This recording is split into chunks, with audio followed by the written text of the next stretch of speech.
প্রিয় ভাই, আপনার হায়াতটাকে মূল্যায়ন করেন। আজকে তওবা করে ফিরে আসেন, 5 ওয়াক্ত নামাজি হয়ে যান, সময় অপচয় বন্ধ করেন, যৌবনকালটাকে কাজে লাগান, সিরিয়াস হন, জীবনটার ব্যাপারে সিরিয়াস হন। জীবনটা কিন্তু হেলায় খেলার বিষয় না। একবার চলে গেলে, একবার মৌত হয়ে গেলে কান্নাকাটি কোটি কোটি বছর করলে আল্লাহ পাক আর দ্বিতীয়বার পৃথিবীতে ফিরাই দিবে না, দিবে? তো কি কারণে আমরা আমাদের সময়টাকে হেলায় নষ্ট করছি? সুযোগ আছে কোনো সুযোগ নেই। যেই কাজের পরকালীন কোনো ফায়দা নাই সেই কাজে আমি নাই। সোজা কথা বোঝেন? যেই কাজে পরকালের কোনো ফায়দা নাই সেখানে আমি নাই, এরকম আকীদা লাগবে। ইলম অর্জন করবেন কেন? পরকালের ফায়দা আছে তাই। নামাজ কেন পড়বেন? পরকালে ফায়দা আছে তাই। প্রেমের সম্পর্ক করব না কেন? পরকালে ফায়দা নাই তাই। এই মিউজিক শুনবো না কেন? আমি পরকালে কোনো ফায়দা নাই তাই। আমি অহেতুক এসব টিকটকের পিছনে ঘুরবো না কেন? পরকালে কোনো ফায়দা নাই তাই। যে কাজ পরকালে ফায়দা দিবে আমি সেই কাজে আছি। পারা যাবে ইনশাআল্লাহ? আল্লাহ তৌফিক দান করুন। যুবক ভাইদেরকে আমি অনুরোধ করবো যে আপনাদের যৌবনটা আগামী মুসলিম উম্মার ভবিষ্যৎ। এই যে বলে না যে জাতির কাণ্ডারি হবে অমুক তমুক, কেউ জাতির কাণ্ডারি হতে পারবে না। জাতির কাণ্ডারি যদি হতে চায় তাহলে মুসলিম যুবকরাই হতে পারবে ইনশাআল্লাহ। যারা সারাদিন মাদকদ্রব্য সেবন করে এরা জাতিকে কিচ্ছু দিতে পারবে না। যারা সারাদিন হকি স্টিক নিয়ে ঘুরছে আর নির্মমভাবে মানুষকে মারছে এরা জীবনেও জাতিকে কিচ্ছু দিতে পারবে না। ফাসাদ সৃষ্টি করা ছাড়া কিচ্ছু করতে পারবে না। দেশকে, জাতিকে এবং উম্মাকে যদি এগিয়ে নিতে হয় শুধু মুসলিম যুবকরাই পারবে ইনশাআল্লাহ। এবং কারা পারবে? যারা অন্য ধর্মের মানুষ কিন্তু মনটা স্বচ্ছ সৎ, তারাও পারবে। যাদের মনে সততা আছে অন্য ধর্মের হলেও তারা পারবে ইনশাআল্লাহ। যার মনে সততা নাই সে পারবে না কখনো। করাপ্টেড, দুর্নীতিপূর্ণ মন নিয়ে কখনো দেশের খেদমত, জাতির খেদমত করা যায় না। বাংলাদেশের সবচেয়ে বড় সমস্যা দুর্নীতি। বাংলাদেশের 1 নাম্বার সমস্যা দুর্নীতি। দুর্নীতি যদি না থাকতো আর সমস্ত কালো টাকা যদি সাদা করা যেত বাংলাদেশের মানুষকে আজকে না খেয়ে মরতে হতো না।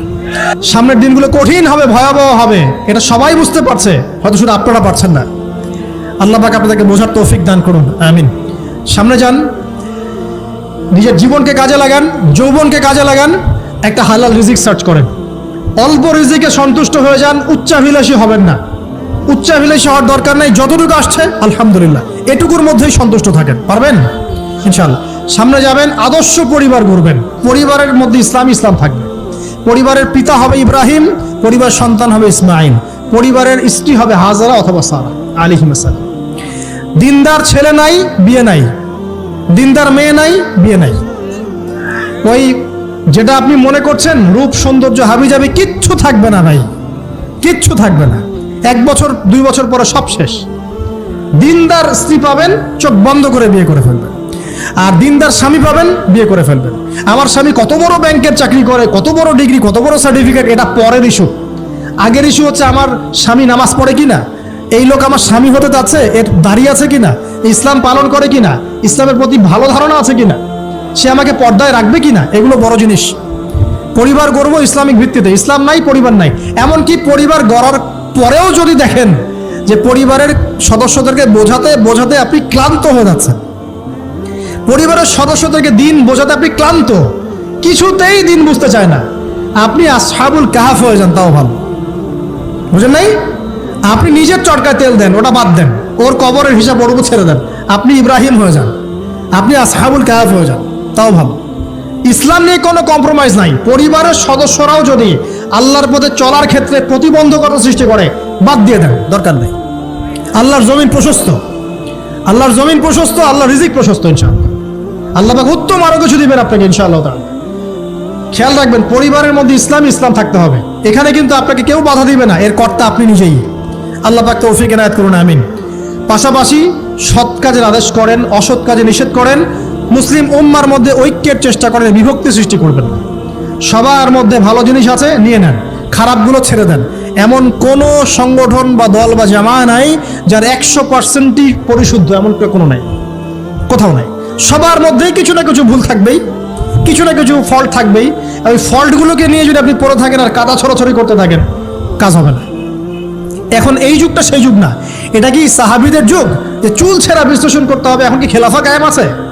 সাহাবীদের যুগে খেলাফা কায়েম আছে, ইসলামিক অর্থনীতি কায়েম আছে, ইসলামিক রুলিংস চলছে, তখন সূক্ষ্ম সূক্ষ্ম বিষয় নিয়ে সাহাবীরা একে অপরের সাথে কনফ্লিক্টে যাচ্ছে, মত পার্থক্য হচ্ছে। আর এখন তো কিছুই নাই, এখন আপনি ওই ছোটখাটো বিষয় নিয়ে পড়ে আছেন, বড় বিষয়ের তো খোঁজ নাই এখন।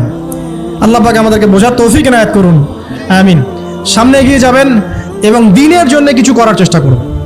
আপনার জান, আপনার মাল, আপনার সময় শ্রম দিয়ে ইসলামের জন্য কিছু করে যাওয়ার চেষ্টা করেন।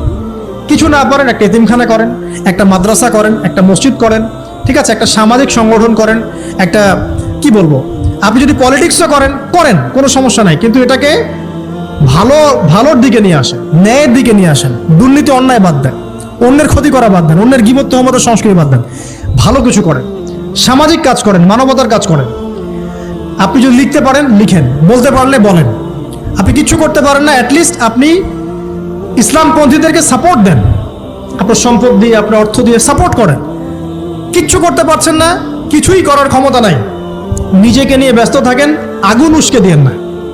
মনে করেন আপনার কিছু করারই ক্ষমতা নাই, কোনো যোগ্যতা নাই, ঠিক আছে, আপনি চুপ থাকেন, অ্যাটলিস্ট আপনি আগুন উস্কে দিয়েন না, নিজেকে নিয়ে ব্যস্ত থাকেন, আপনি আপনার কাজ করেন। আল্লাহ পাক আমাদের সবাইকে দিনের জন্য কিছু করার তৌফিক দান করুন, আমিন। আর সবশেষ কথা হচ্ছে যে বর্তমান অর্থনীতি, সমাজনীতি, বিশ্ব ওয়ার্ল্ড পলিটিক্স, এগুলো খুব ভালো করে পড়াশোনা করবেন, করে কোরআন সুন্নাহর সাথে মেলাবেন, আখিরুজ্জামানের হাদিস এবং আয়াতগুলোকে স্টাডি করেন, সমসাময়িক প্রেক্ষাপটের সাথে এই পরিস্থিতিগুলো মেলানোর চেষ্টা করেন, দেখবেন আপনার চোখ আল্লাহ খুলে দেবে ইনশাআল্লাহ। এবং ইনশাআল্লাহ আযজা ওয়া জাল আপনি এমন কিছু সলিউশন যাদের সামনে উপস্থাপন করতে পারবেন যেটা আর 10 জন পারছে না ইনশাআল্লাহ।